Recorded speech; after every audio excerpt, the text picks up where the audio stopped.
अब आ गए हैं हम इस टाइम खरबूजे के प्लॉट पे, जिसमें हमारी मृदुला वैरायटी लगी है।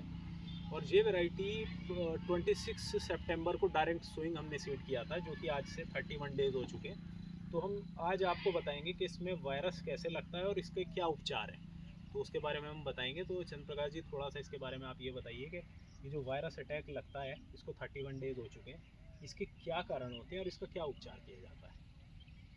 तो सर, जैसा कि आपने वायरस के बारे में पूछा कि यह किस प्रकार से लगता है और इसके क्या उपचार हैं, तो सबसे पहले आप लक्षण देख लीजिए कि पत्तियों में इस तरह के आकार आएंगे जी। और पत्तियां सिकुड़ना प्रारंभ हो जाती हैं। हाँ। और पत्तियों काफ़ी मोटी और सख्त हो जाती हैं। हाँ।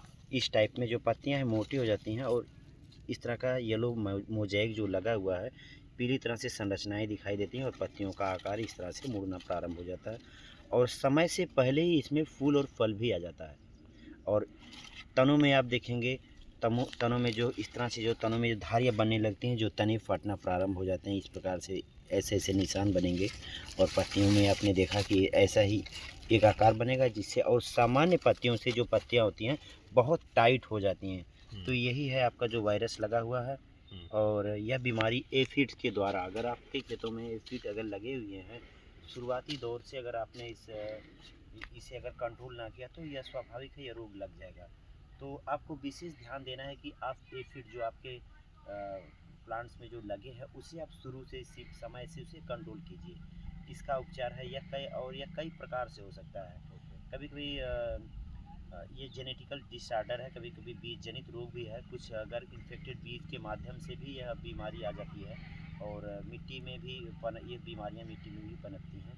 तो इसलिए ज़्यादा से ज़्यादा आप शुरुआती अवस्था में बीज को जो है संशोधित करके ही आप बीज जो है आप सोइंग कीजिए। और एफिड जो ज़्यादातर जितने भी रस चूसक कीड़े लगते हैं, एफिड है, जैसिड है, थ्रिप्स हो गया। हाँ, थ्रिप्स हो जैसे गया। आप ये बोल रहे हैं, फिर जैसे थ्रिप्स से आपको एक आपका वायरस लगने की एक वायरस लग जाता है, जी तो इसके कंट्रोल करने के लिए जो हम दवाई देते हैं ना, इन तीनों डिजीज जो सकिंग पेस्ट को कंट्रोल करने के जी लिए, जी उसके बारे में बताइए कि जैसे आज हो गए इसके 31 डेज, तो आप कितने दिन से आप इसको देना स्टार्ट करें ताकि इसका कंट्रोल रहे। यह आप कम से कम इसमें ये चीज़ लगने ही नहीं चाहिए। जैसे कि एफिड, माइट्स और थ्रिप्स जैसी जो सारी बीमारियां हैं, या धारीदार जितने बीटल हैं, इसके माध्यम से ही फैलता है। तो आप कीटों को और उसके बाद सामान्यतः जितने भी रस चूसक कीट हैं लगे हुए हैं, उसे आप शुरू से कंट्रोल कीजिए। ये 15 से 20 दिन से की अवस्था में उस हिसाब से इसे कंट्रोल रखिए, ताकि ये चीज़ लग ना पाए। जब आप इसे कंट्रोल रखेंगे, तब जाके यह बीमारी जो है खेतों में आपकी नहीं लगेगी।